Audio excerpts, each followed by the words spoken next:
Hello. So, I am so excited to support you today. Hello, hello, hello. So, today we are talking about how do I keep myself inspired? How do I keep myself inspired? This has been quite a common question. As you know, here we answer the most common questions that we have in the communities and through our trainings. And this one's been a really good one. How do I keep myself inspired? So, hello to those of you who are watching live, hello to those of you who are watching the replay, and hello to those of you who may be listening on to the podcast. As usual, I've got my notes in front of me to make sure I don't go off on a tangent. So if I'm looking down to my notes, that is why. As always, I'm Rebecca Lockwood, your neuro-linguistic programming trainer, a hypnosis trainer, and a breakthrough coach trainer. And I'm so excited today to be talking about how do I keep myself inspired. How do I keep myself inspired? So when I say how do I keep myself inspired, what I could say is how do I keep myself motivated? How do I keep myself wanting to move forward? How do I keep myself in the path of least resistance? We could really say that, because in my perception of this and the way that I'm going to address this today is as if you're working towards something and you need the inspiration to support you to carry that through in life, in business, whatever. And I'm going to talk about it in the context of life, really, because for me and for a lot of the female entrepreneurial women who I know, and I don't necessarily mean people who've got a business, I mean entrepreneurial women who are go-getters, who are driven, who want to achieve great things and support and help others as well. So I'm going to address it in that context. So for entrepreneurial women who are working towards things, sometimes it can get to the stage where you're like,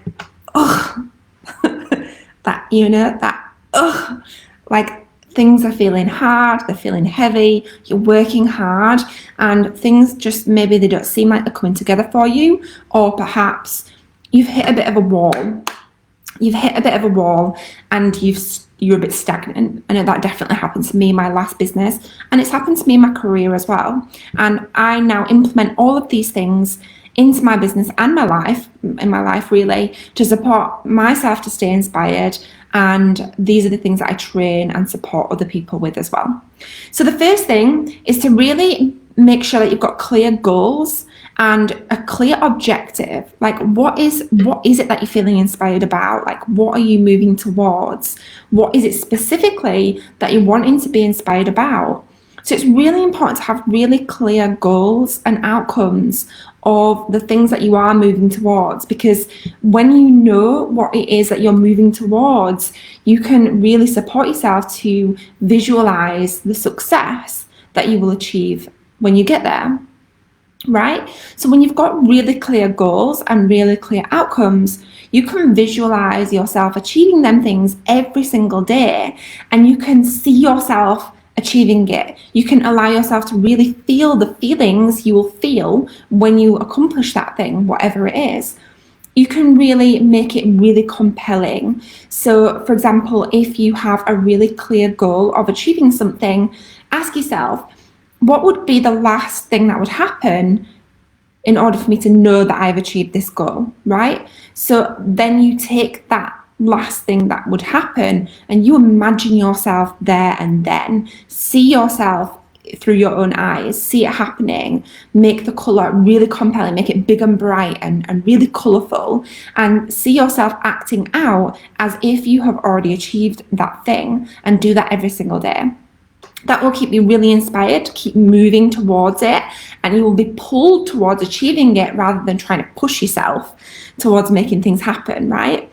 So that's really important. So the first thing, have really clear goals and visualize yourself having achieved them as if you've achieved them, and do that every day. That will really support you. Now, I just want to make a side note as well, for any of you that have read my book, or for any of you that kind of are familiar with personal development, you don't necessarily have to sit there regimented every single day and visualize them. You can do that as you're doing other things, right? So you're driving in your car to go somewhere, you can do it at that point, right? You're falling asleep at bedtime, you can do it at that point. There is no set time that you have to do this in, right? You can just incorporate it into your daily routine at any point. So if at any point you're feeling like, oh, yeah, that,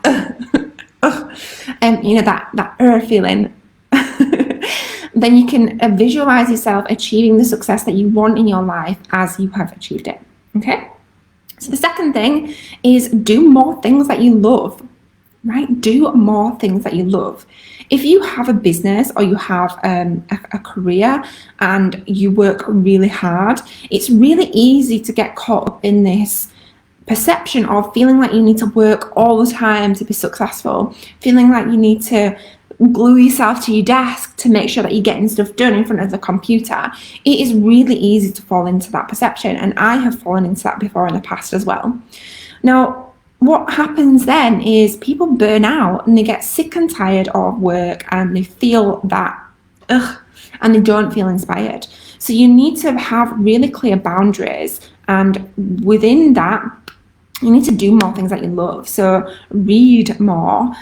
What hobbies have you got? Do you dance? Go to the gym, play badminton, whatever it might be. Go for a walk, go for a jog. It doesn't matter. Just you need to schedule in doing things that you love, right? Like dancing, going to the gym, listening to music, any hobbies that you may have, make sure you get them in there, because what happens is when we have the perception of needing to work all the time to be a success, right? Whatever success means to you, you'll end up burning yourself out if you're at it 24/7, right? Another thing that you love could be watching a Netflix series, right? And I used to be one of these people who used to say, well, don't get wrapped up in a Netflix series, because to be a success, you need to keep working, right? How backwards is that, okay? Think about it. If you are working 24/7 in order to achieve success, you're going to get sick of working towards whatever it is that you're working towards, right? So you need to schedule things into your timetable, Don't know when I've ever said that word before. You need to schedule things in that make sure that you're doing things that you love. So you're giving yourself a break and you're switching off, because it'll really support you to step into this, it supports you to become more creative, right? Because you're not thinking about work all the time and you're able to just take a step back, do things that you love. And what you'll find is from doing that, you'll become even more creative and things will flow even more naturally. And you'll find yourself getting into the flow state much easier. So things will just happen. You'll feel more inspired and things will just flow to you naturally, and you'll notice a difference. So the third thing is subscribe to blogs or podcasts or books or anything like that really link in with what your goals are, and what you're working towards, and schedule in time to listen to them or read them, and that'll really support you and inspire you to open up your view of the world and open up your model of the world to see what other opportunities may be available for you in order to support you to achieve your goals and the outcomes that you're working towards. So number 4 is to make sure that you check in with you. So although it is really important to kind of subscribe to blogs and podcasts and read books of people that link in with the goals and things that you're working towards, it's also really important to check in with you and make sure that you're listening to yourself from within and not necessarily taking too much from other people, right? It's important to be inspired by other people and acknowledge that other people are doing amazing things, and we can model and work and learn from their success. But we also need to ensure that we really check in with ourselves. So ensure that you check in with you, stay focused from inside, and listen to yourself.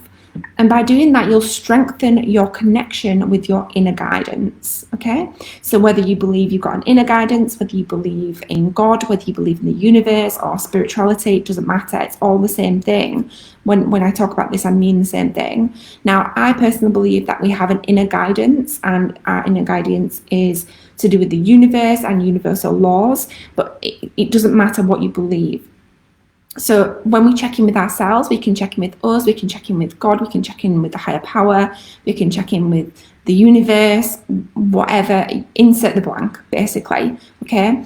So always check in with you and really work on that inner connection, work on the inner guidance and strengthen, that was the word I was looking for, strengthen the connection with your intuition and and whether, again, insert the blank, whether that means connection to the universe, connection to God, connection to spirit, and connection to a higher power, because that's what will really support you and propel you to move forward and achieve the outcomes and goals that you want, and making sure that you're doing it from within and you're focusing on what you want and not necessarily focusing on what everyone else is want and seeing what everyone else is doing and then thinking that you should do that thing. But actually, you need to make sure you check in with yourself and move in the path of least resistance, which will support you. Okay, so to recap, number 1, have clear goals and visualize them daily as if you have achieved them. Make them really compelling and really inspiring.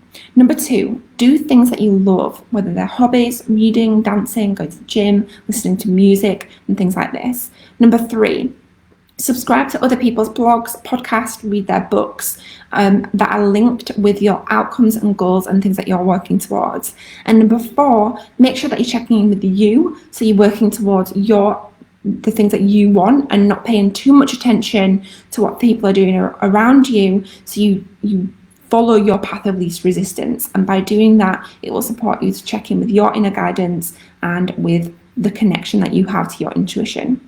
Okay, so that is it from me. I'm Rebecca Lockwood, your neuro-linguistic programming trainer, hypnosis trainer, and breakthrough coach trainer. And I'm so excited to support you today with how do I keep myself inspired.